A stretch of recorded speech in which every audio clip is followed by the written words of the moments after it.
小伙伴们，我刚刚从土耳其回来。这一次呢，我是报了一个英国的旅行团，和20多个外国人一起游玩了土耳其，这个体验特别不一样。学好英语啊，玩法真的很多。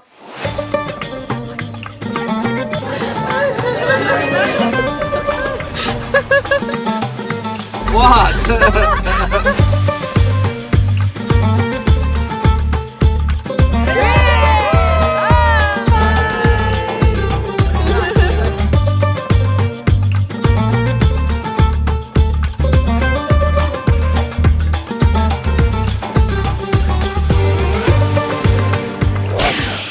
回来了之后还意犹未尽，因为这一路上碰到了非常有趣的驴友。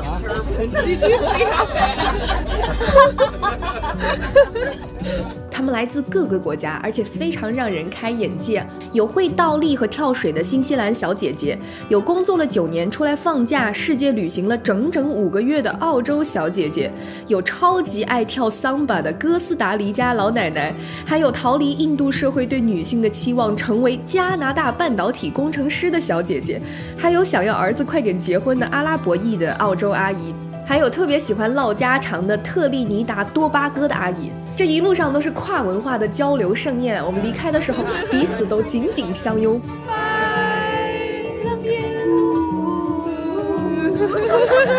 今天呢，和大家分享一下我为什么要报名这种发达国家的白人大妈团，以及呢在路上玩了什么，碰到了什么样有趣的故事，以及怎么样去找到这种有意思的外国的旅行团。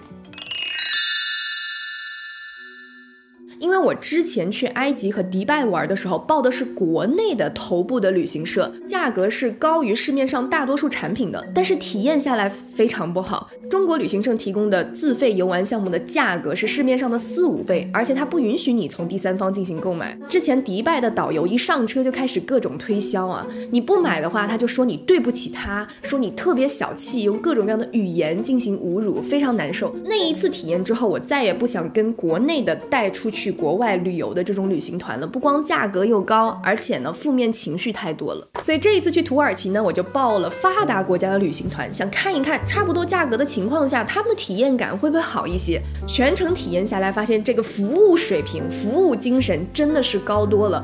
我们团里的每一个人的行程都有一点点不一样，导游都会非常细致的、耐心的给你安排，而且没有强制性购物的环节。自费的项目呢，也都是价格透明的，和市场价格是一样的。而且最后写评价的时候隐私性也比较好，你可以把它放到信封里面封装起来，它也不会给你任何的压力。总的来说，这一路玩下来，导游非常幽默风趣，服务的很到位，整个情绪价值是拉满的，我觉得很值。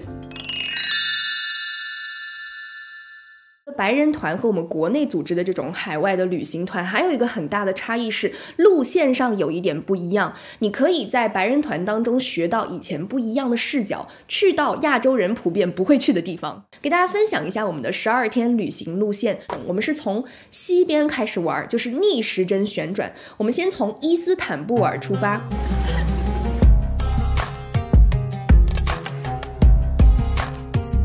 看完了蓝色清真寺、索菲亚大教堂等经典的地标。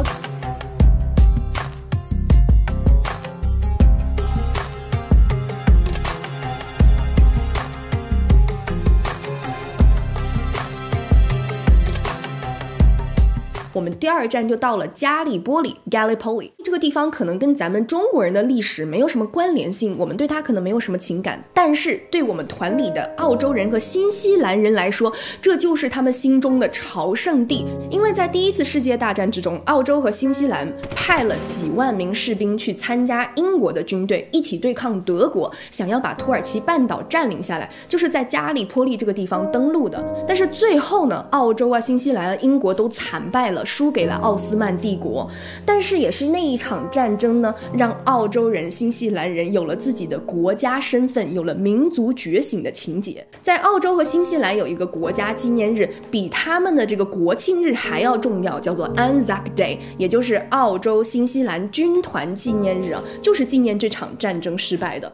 而且澳洲人的中小学课本里有一段很经典的故事啊，叫做医疗兵和驴的故事，讲的就是在战争之中有一个很年轻的20多岁的小伙子每天扛着驴去抢救战场前线的这些士兵，不顾自己的生命危险。当然他抢救了1年之后自己也牺牲了，这样的一个人性光辉的故事他们从小就知道。然后在这一块墓地的旁边有一块很大的纪念碑，这个纪念碑上的字儿让我特别的感动。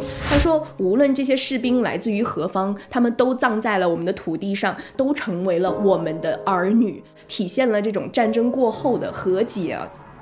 离开加里波利之后，我们到了特洛伊古城，它的门口景区呢有一个很大的木马，是后面造的。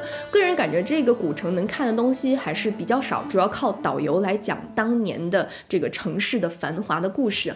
然后沿着西海岸，我们到以弗所古城，这里的看点就更多了，你可以看到世界7大奇迹之一。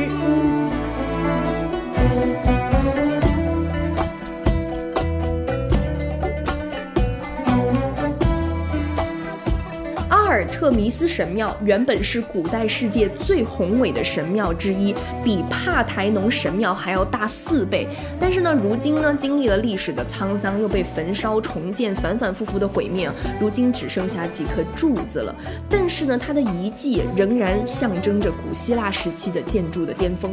旁边你可以看到塞尔苏斯图书馆，它曾经是世界上3大图书馆，和埃及的亚历山大图书馆是齐名的。门前呢有4尊女神像，分别代表着知识、智慧、美德和思想。旁边还有个古罗马大剧场，能容纳好几万人。离开这个古城之后，我们在土耳其西南部的2个海滨城市停留了好几天啊。我个人觉得这个停留的时间有点久了，可能因为我是旱鸭子，我对海没有太特殊的感觉，看看都差不多。但是呢，因为这个团是为英国人而设计的，英国的天气都是多雨阴天啊，所以英国人是很喜欢到这个西南部的 Oulu Deniz 还有这个 Dalian 这些城市来度假的，可以晒太阳。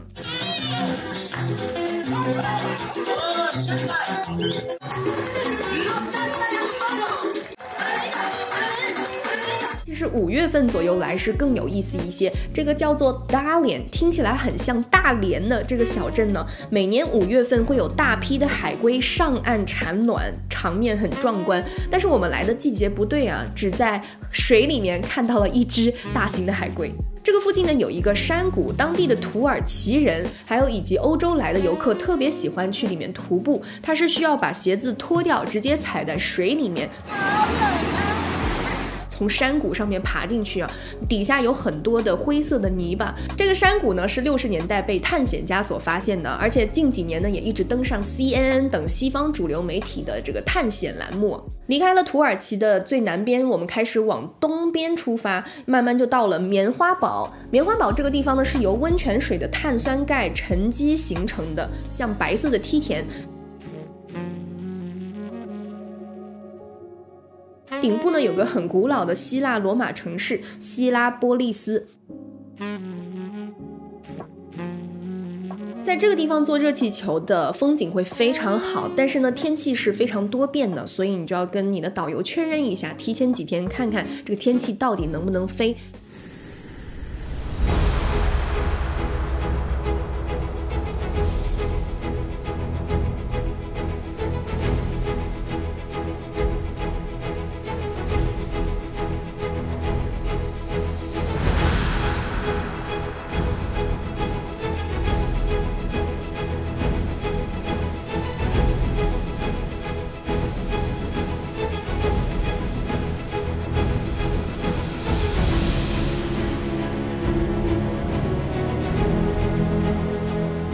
土耳其人把情绪价值拉满了，还很有仪式感。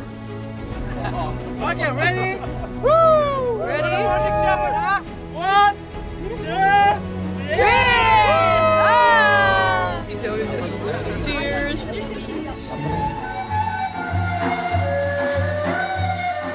有时间的话，可以在棉花堡这个地方去看一场苏菲主义的旋转舞。苏菲主义呢是伊斯兰的神秘主义，它是一种通过诗歌、吟唱、音乐、舞蹈的方式来修炼心灵的。伊斯兰教一般是不允许唱唱跳跳的行为的，但是苏菲主义打破了这样的一个传统，强调内心有爱就可以。他从头开始呢脱下黑色的长袍，说是脱掉了世俗的欲望，然后呢穿着这个白色的长袍，代表灵魂的纯洁。那高高的帽子呢象征着墓碑啊，我们都是要走向死亡的。那么台上这老中青三代呢不停的旋转，他们用身体来模仿这个宇宙啊地球的轨迹。那么旋转象征着宇宙的循环，也象征着生命的周而复始。然后最后一站我们到了卡帕多奇亚，在第10天我们的多巴胺达到了高峰，也就是看到了最精华的景点。卡帕多奇亚有很多的洞穴艺术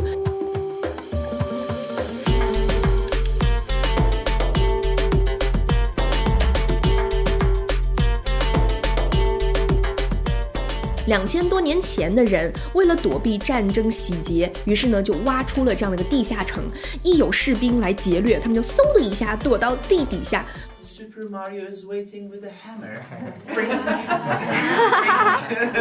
后来呢，这个地下城又被罗马帝国迫害的基督教徒发扬光大了。他们在洞穴里面创造了属于他们的信仰的艺术，画了很多的壁画。可惜这些壁画不让拍照哈。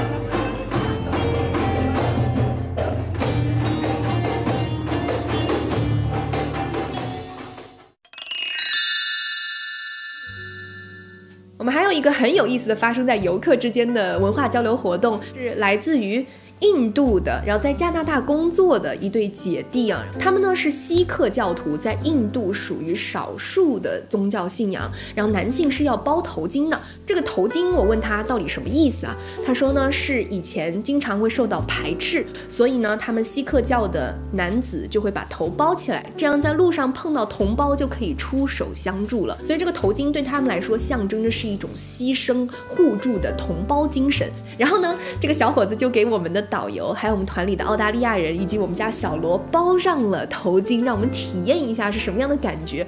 And the rosy color matches your skin so well. Oh, so good. Do I have to do like that? What's the first thing? This.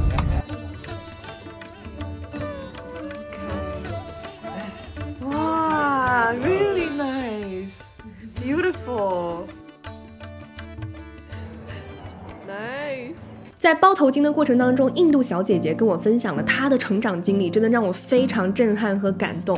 她说在印度的主流社会呢，女孩子仍然是被期望成为家庭主妇的，很少有女性会出去工作。然后她的妈妈是家庭主妇，她的大姐呢就打破了这样的一个常规，独自到孟买去工作，给她和弟弟设立了一个非常好的榜样。于是呢她和弟弟非常努力的读书，考上了印度的大学。在他们俩的成长过程当中也有很多的打击教育，不光是来自于教育系统呢，也来自于家庭啊。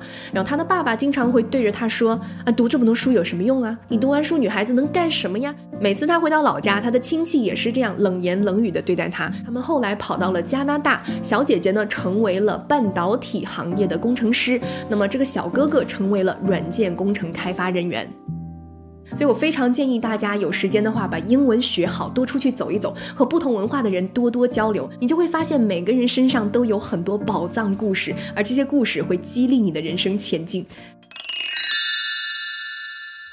最后呢，大家可能都关心的一个问题啊，怎么加入这样的外国旅行团呢？